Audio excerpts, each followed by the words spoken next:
Di ufuk timur Laut Jawa, tersembunyi gugusan surga bernama Karimun Jawa. Gugusan lautan biru membentang, pasir putih menyambut, dan di balik keindahan itu, seekor penyu yang sedang berjuang melawan waktu. Pulau yang menjadi rumah terakhir bagi spesies langka ekosistem laut, penyu. Ancaman modern kian mendesak. Kami, Astacala Telkom University, berangkat bukan sekedar untuk berpetualang, tetapi merupakan upaya dari kami untuk menjaga warisan laut yang kian menipis.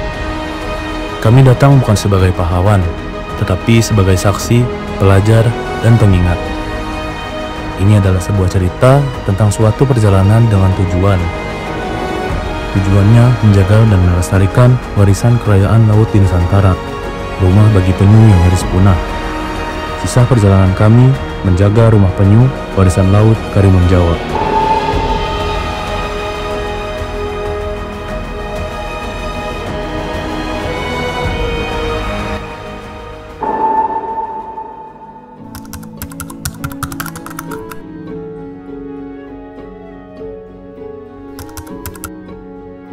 Karimun Jawa merupakan rumah bagi penyu hijau dan penyu sisik, dua dari sekian spesies penyu laut yang kini berstatus terancam punah. Ancaman terhadap mereka datang dari segala arah: perburuan telur, pencemaran laut, pembangunan pesisir yang tak terkendali, dan abrasi yang menggerus pantai tempat mereka bertelur, serta rendahnya kesadaran masyarakat terhadap keberadaan penyu. Karimun Jawa menjadi salah satu lokasi utama mereka bertelur. Saat ini, ada 32% hingga 83% telur yang berhasil menetas di tempat penetasan semi alami. Angka tersebut dicapai setelah adanya tempat penetasan semi alami yang ada di daerah konservasi penyu di Karimun Jawa.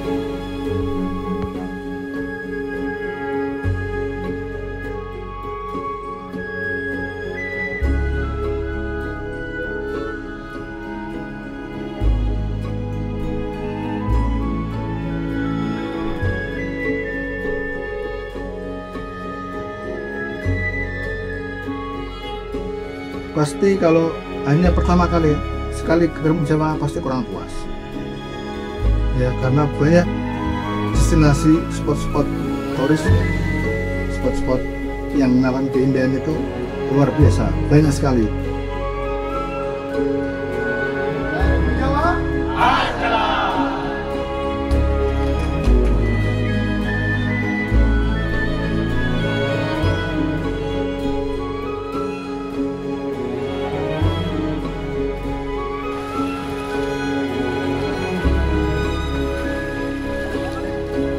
Jadi kita udah sampai di Pantai Bobi, kita nunggu kapal buat nyebrang ke PSA, tempat kita bertinggal.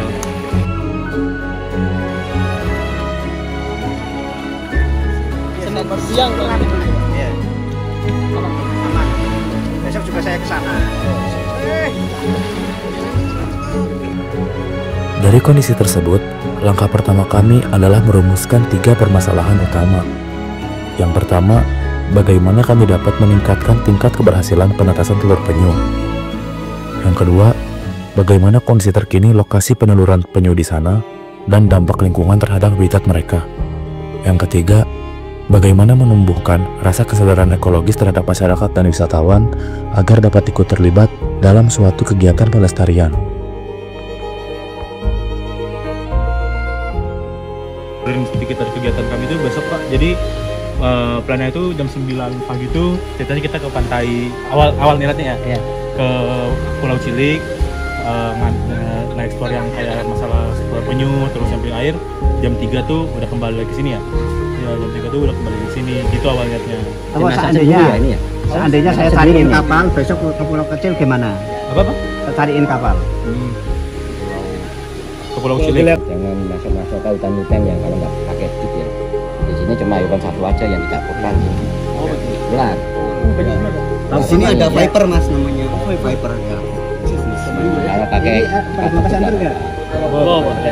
Pokoknya kalau keluar ya bawa center. Karena ular itu dia predator malam, sama dia sangat kamuflasenya bagus dengan tanah, dengan daun. yang warna belang-belang, jangan dipegang juga lah ya, yang warna belang-belang.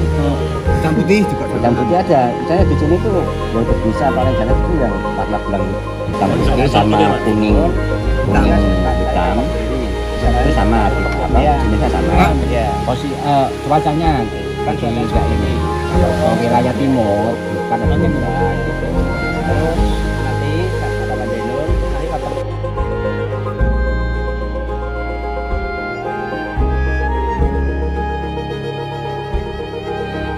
sekarang kita tuh baru sampai ke apa namanya ke PESA.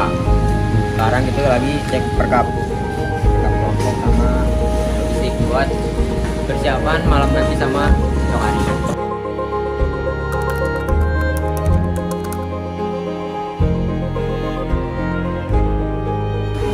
Tadi si karakteristik telur itu bisa dilihat langsung ya. Itu tuh penyu apa? Nah, bisa Mas. Bisa kelihatan. Kalau telur penyu sisik Mas itu kecil. Oh, Jumlahnya banyak. persil itu Nah, banyak. nah, kalau penyu hijau itu besar Mas telurnya. Oh, lebih gede. Nah, tapi jumlahnya kecil, sedikit, tidak terlalu banyak. Paling banyak itu 120 paling banyak Mas. Itu yang penyu Hijau. 45, kadang 60, kadang 80 gitu. Kalau dijual belikan nanti kasihan nanti anak-anak saya nanti cucu saya nanti akhirnya nggak ada penyu lagi di sini Mas. Tetap masalahnya aku udah apresiasi dari Dijen ini ada penyelenggara ini. Jadi penyu itu enggak punah. Masalahnya apa? Telur ditetaskan. Kalau enggak ada ini tetap telur dimasak Mas. dimasak. Iya. Dimasak orang konsumsi juga konsumsi, selain dijual ya. sebagai kayak peliharaan dan segala macam itu. Iya. Nanti akhirnya nggak ada penyu masih habis memang. Belum nanti yang dipegang orang dipotong. Penyu, ada juga. penyu yang, oh penyu yang besar-besar itu. Nanti kan kalau gini kan ada pelindungan dari BTN, penyu nggak boleh diambil, ada undang-undangnya, terus telurnya nggak boleh juga, itu dipeterlaskan terus nanti dilepas. Kecil. Tapi kalau dulu kan kalau sebelum ada program balai ini, dulu Ulang, ini Mas. marak penjualan atau Iya Mas, apa? banyak yang motong ikan penyu itu. Telur penyu pun nggak ada yang mentah, Nggak ada ngerti. nggak ada dimasak semua.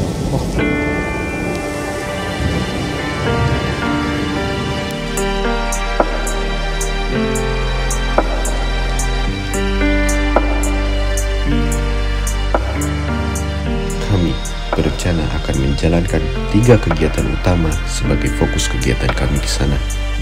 Pertama, pemantauan dan relokasi telur penyu. Kerjasama dengan Balai Taman Nasional Karimun Jawa, kami ikut serta merelokasi telur dan tempat berisiko ke lokasi penetasan yang aman. Kedua, bersih-bersih pantai dan susun pantai. Aktivitas ini bertujuan membersihkan area peneluran dari plastik, jaring, dan polutan yang mengganggu, agar pantai dapat tetap menjadi habitat alami bagi penyu bertelur.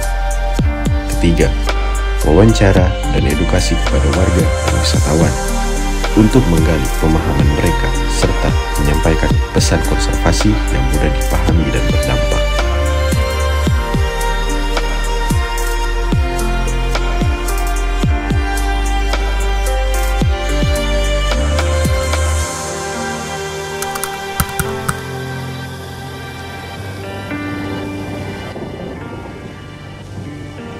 Konservasi ini bukan hanya soal menyelamatkan satu spesies, melainkan menjaga keseimbangan ekosistem laut secara keseluruhan, yang kami harap akan membawa beberapa dampak positif.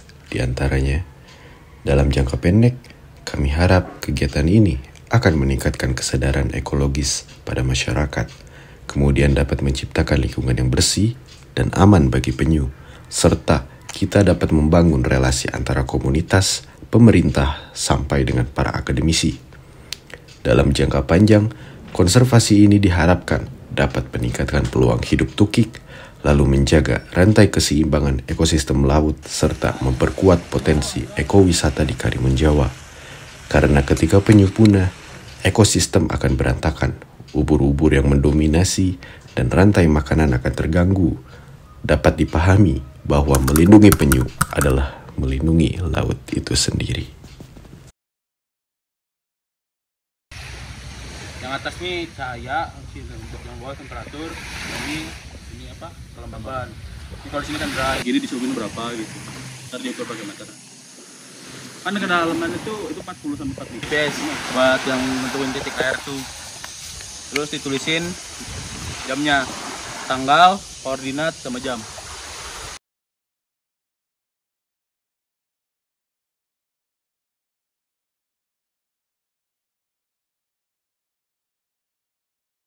Cuma mau lihat telur burung dara laut ya ke sana.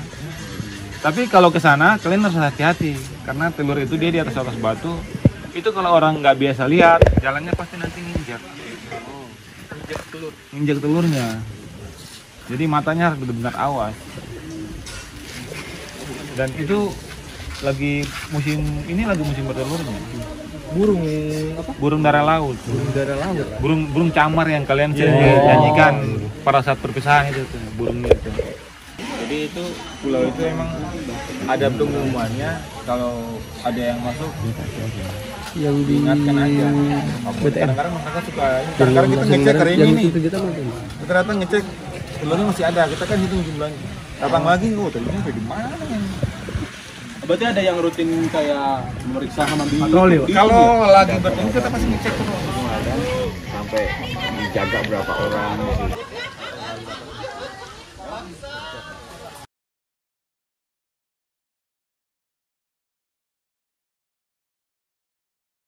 Kali ini udah termasuk ini nggak Pak? Udah termasuk peduli nggak sih sama ya mungkin masalah penyu aja gitu.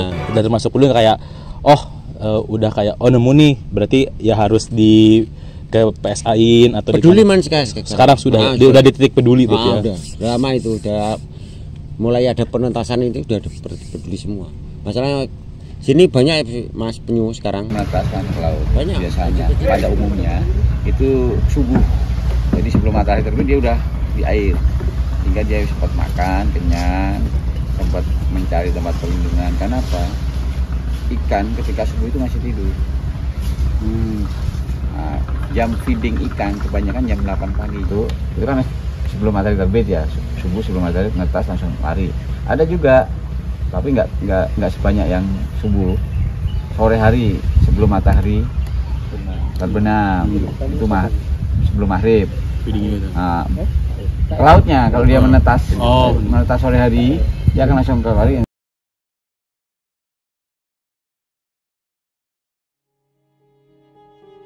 Nelayan mancing apa segala macam. Pak, aktivitas kulit tuh kan. Kalau yang kayak kuning ini, sudah rimba nggak boleh masuk tebang kayu. Ini yang kuning ini bukan. Terus yang mangrove sebagian ini nggak boleh sama sekali.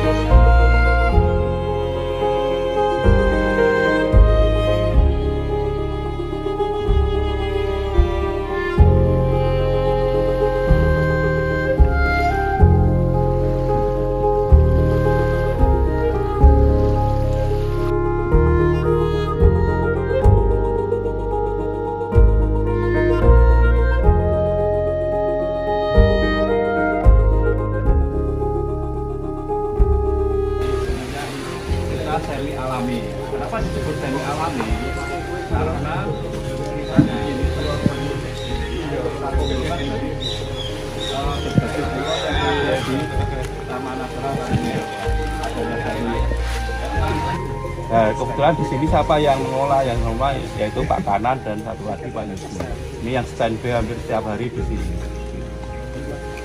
Dan kami dari Balai Taman Nasional petugasnya ada dari Bapak-bapak Polhut itu untuk perlindungannya, keamanannya, dan saya sebagai penyuluh biasanya memberikan suatu informasi. Jadi itu yang awal benar gitu memindahkannya, dan harus ada pasien yang dari sarangnya sana, dari sekitar sarang sana. Kalau nggak dibawa biasanya persentase kegagalannya tinggi. Jadi misalkan telur yang diambil dari pulau itu terus di sini akan menetas, itu belum tentu menetas semua. Pasti ada yang kopong, ada yang mungkin ada yang cacat.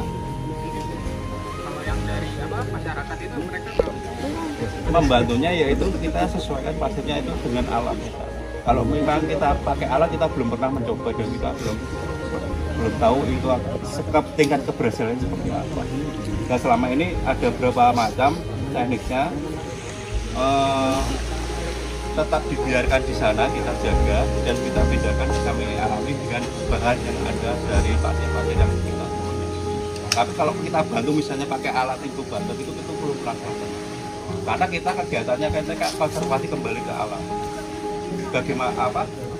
Makanya itu kalau mungkin pakai inkubator kan sentuhan kita, sentuhan itu kan lebih banyak. Nah kita mau minimalisir sentuhan-sentuhan manusia langsung tuh bisa berpengaruh ke langsungan juga. Iya. Tadi Pak.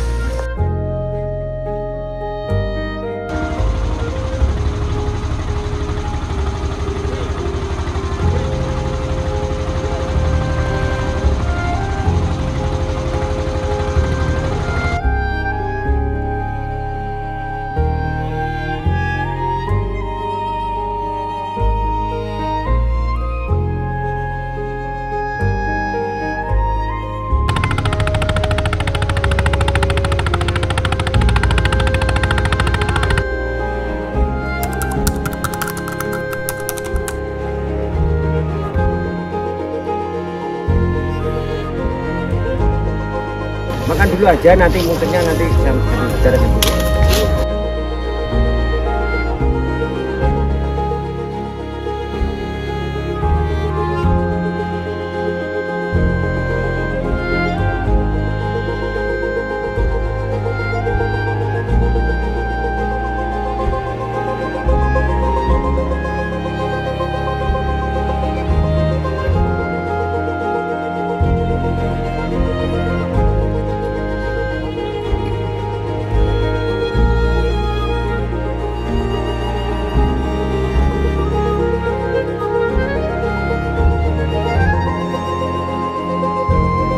Oke guys, kita arah balik dari Pulau Galeang. Tadi udah jalan ke ngelilingin pulau sampai Pulau Nyamuk, pokoknya kisaran 3 jam lah jalan.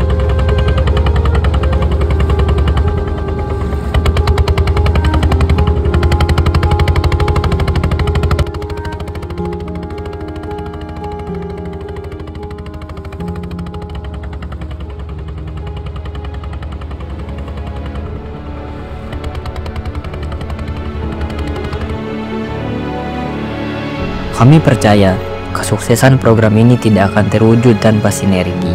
Konservasi tidak dapat berjalan sendiri, ia membutuhkan suara kolektif. Masyarakat, akademisi, pemerintah, dan wisatawan akan menjadi simpul kolaboratif yang saling menguatkan satu dengan lainnya. Dalam program ini, kami belajar bahwa perubahan tidak dimulai dari dana yang besar ataupun alat yang canggih, akan tetapi dapat dimulai dari niat baik, aksi kecil, hingga kemauan untuk bekerja sama. Melalui dokumentasi ini, kami ingin menyampaikan konservasi adalah tanggung jawab kita bersama.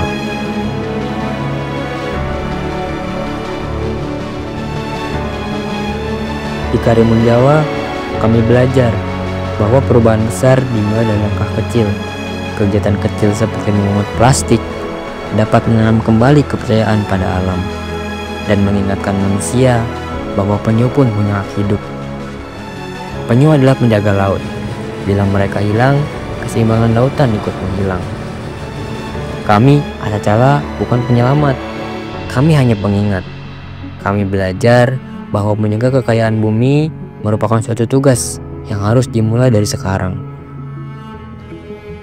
Terus sekarang itu sebenarnya aku lagi nyari sebenarnya kayak wawancara singkat sih ke wisatawan. Cuma tadi dari banyak nanti dan video game juga terus sekalian dah menjadi kita ini. Aman ya? Aman. Oke. Pertanyaan pertama, kenapa Karimun Jawa?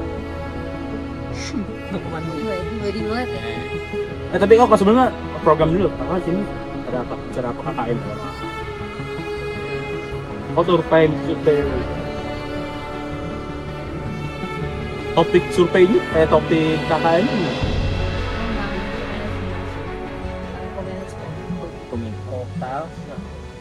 Secara mungkin kalau terlalu kompleks secara Menurut saya, baby nya tuh manajemen. Jadi bersama ya manajemen dari semua bidang ya, di kolaboratif. Ya kita lebih ke bagian kemudian sudah juga proses perikanan. Oh. Berarti kalau kenapa ada alasan atau kenapa kesini? Ada nggak? Kalau kenapa kesini itu sekarang atau KKN? KKN-nya kenapa? Kan survei kan berarti ada pilih Karimun Jawa gitu. Alasan saintifiknya ada dua nih. Kalau ada aku sendiri ya itu karena jujur aku pengen kepulauan aja, pengen di kepulauan tapi yang tidak terlalu jauh dari Jawa posisinya gitu. Iya. Dan sebenarnya ada dua pilihan, Kepulauan Seribu sama Karimun kan. Ya, jadi yang UGM provide untuk KKN tuh itu. Dan kebetulan di Karimun Jawa dan juga apa ya? Menurutku hal yang baru aja sih. Jadi aku pengen di sini gitu. Jadi berarti kakak udah pernah beberapa kali di sini atau di pertama? Kalau ke Karimun aku pertama. Pertama kali semuanya. Selanjutnya aku pengen nanya tentang seberapa tahu kakak tentang itu ada pelestarian penyu atau konservasi penyu? Seberapa tahu? Bebas deh, ini mah juga bukan pertanyaan yang harus. Baru tahu ya, baru tahu. Baru tahu. Aku juga baru tahu sih. Jadi pas kita sharing sama Pak Isa itu baru tahu ada PSA. Itu sih sebenarnya pertanyaan yang biasa. Oke, teman-teman yang mau nanyain pertanyaan kakak buat kakakmu. Ini kalian udah mau acara konservasinya atau baru survei? Sebenarnya udah dari tanggal 10. Di sini tanggal 10. Udah nggak sendiri. Saya nginep di PSA. Itu kan yang ada tulisan Karimun Jawa, yang ada jembatan panjang. Oh ya, oke. Itu juga atas isi PSA tentunya. Oh iya. Ya lumayan lah ininya kan. Karena sebenarnya kan pembatasan penyu gitu tuh ada prosesnya dan kalau kita ikut campur karena tuh bisa ngeganggu. Betul. Di sini kan penyu itu termasuk apa ya? Critical endangered atau hampir punah. Makanya yang masalah-masalah penyu itu kritis di sini tuh.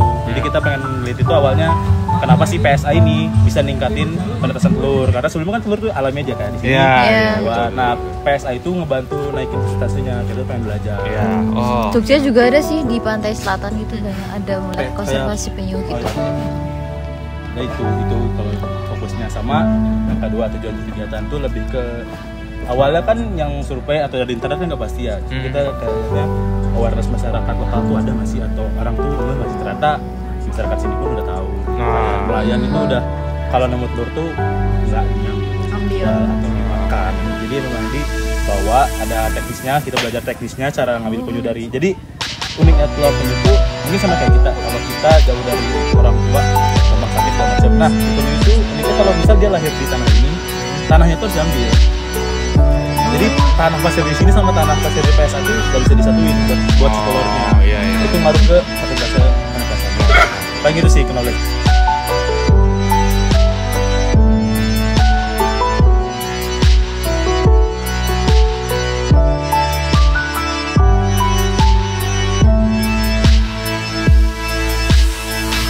Oke, kali ini kita sekarang lagi ada di BPKJ atau Badan Taman Nasional Jawa untuk bersama Sekmi atau seksi bidang. Dan sama itu jelas kita udah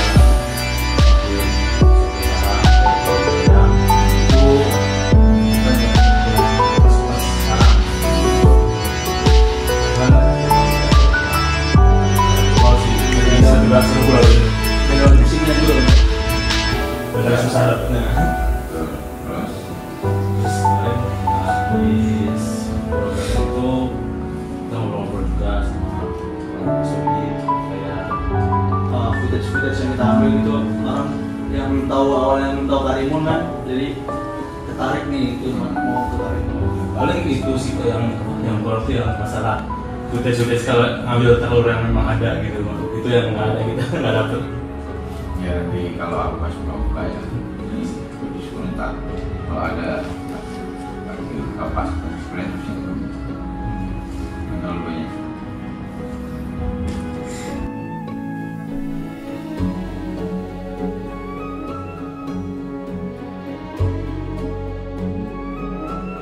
Bersama, mari kita menjaga warisan kekayaan bumi ini, karena saat kita melindungi mereka, kita sedang menyelamatkan diri kita sendiri.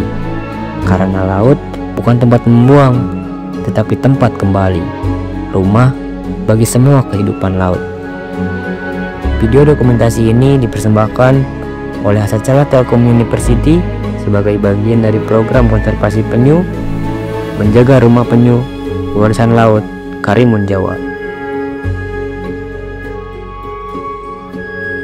Kalau harapan saya sih Mas, kalau bisa lebih baik lagi lah, gitu, biar tambah lebih banyak lagi, itu kan harapan saya ya memang. Harapan saya itu enggak Mas, enggak apa sih, enggak nyampe umur sampai segitu, tapi kan anak-anak cucu saya kan nanti kalau lebih ke depannya gitu. Iya, ke depannya itu kan tetap masalahnya sini kan makin tahun makin tambah wisatawan Mas. Lebih banyak lagi Mas, tetap lebih banyak. Dulu kan di sini mau direncanakan dari 2 sih Mas. Itu tadi. Misalnya kan limbahnya ke laut, masalahnya sini asetnya kan di laut. Kalau di darat ya nggak apa-apa dia.